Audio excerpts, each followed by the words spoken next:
بہت عرصہ پہلے ایک پرسکون قصبے میں سلیم نام کا ایک قصائی رہتا تھا۔ اس کی ایک چھوٹی سی مگر صاف ستھری دکان تھی جہاں وہ گوشت بیچتا تھا۔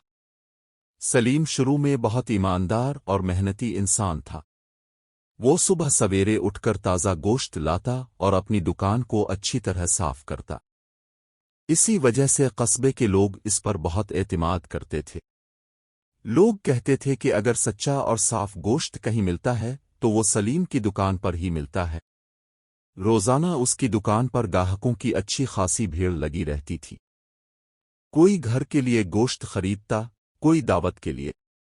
سلیم مسکرا کر ہر گاہک سے بات کرتا اور پورے وزن کے ساتھ گوشت دیتا۔ اس کے اچھے اخلاق اور ایمانداری کی وجہ سے اس کی دکان قصبے میں مشہور ہو گئی تھی۔ سلیم کی کمائی بھی اچھی ہونے لگی تھی اور اس کی زندگی آہستہ آہستہ بہتر ہوتی جا رہی تھی۔ مگر وقت کے ساتھ ساتھ سلیم کے دل میں ایک بری عادت پیدا ہونے لگی۔ وہ لالچی ہونے لگا تھا۔ وہ اکثر سوچتا کہ اگر وہ تھوڑا سا چالاکی سے کام لے تو وہ بہت جلد زیادہ امیر ہو سکتا ہے۔ ایک دن اس کے ذہن میں ایک خطرناک خیال آیا۔ اس نے سوچا کہ اگر وہ سستا گوشت لا کر مہنگے داموں بیچے تو اسے بہت زیادہ فائدہ ہو سکتا ہے۔ کئی دن تک وہ اسی سوچ میں مبتلا رہا۔ آخر کار لالچ نے اس کی ایمانداری پر قابو پا لیا۔ ایک رات اس نے خفیہ طور پر گدھے کا گوشت خرید لیا اور اسے اپنی دکان کے پیچھے رکھ دیا۔ اگلے دن اس نے اس گوشت کو گائے کے گوشت کے ساتھ ملا کر بیچنا شروع کر دیا۔ بوڑھا شخص سلیم کی دکان پر پہنچ گیا۔ سلیم نے ہمیشہ کی طرح مسکرا کر اس کا استقبال کیا اور کہا، آئیے بابا جی، آج بہت تازہ گوشت آیا ہے۔ بوڑھے شخص نے گوشت کو غور سے دیکھا۔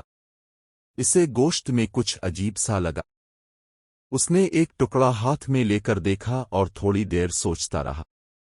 پھر اس نے سلیم سے پوچھا، بیٹا، یہ واقعی گائے کا گوشت ہے نا؟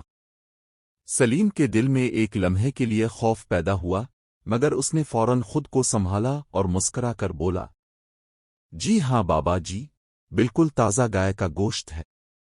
بوڑھے شخص کو اس کی بات پر مکمل یقین نہیں آیا۔ اس نے تھوڑا سا گوشت خریدا اور خاموشی سے وہاں سے چلا گیا۔ گھر جا کر اس نے گوشت کو اچھی طرح دیکھا، سونگھا اور پرکھا۔ اب اسے یقین ہو گیا تھا کہ یہ گوشت گائے کا نہیں بلکہ گدھے کا ہے۔ اگلے دن وہ بوڑھا شخص قصبے کے چند لوگوں اور حکام کو ساتھ لے کر سلیم کی دکان پر پہنچ گیا۔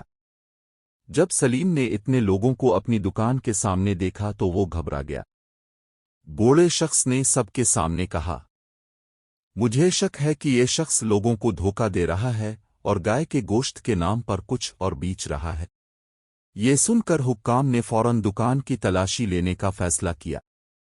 انہوں نے دکان کے سامنے اور پیچھے کے کمرے کو اچھی طرح دیکھا۔ آخر کار انہیں وہاں گدھے کا گوشت بھی مل گیا۔ اب سلیم کا راز سب کے سامنے آ چکا تھا۔ قصبے کے لوگ بہت غصے میں تھے۔ وہ زور زور سے کہنے لگے، ہم نے تم پر بھروسہ کیا اور تم نے ہمیں دھوکہ دیا۔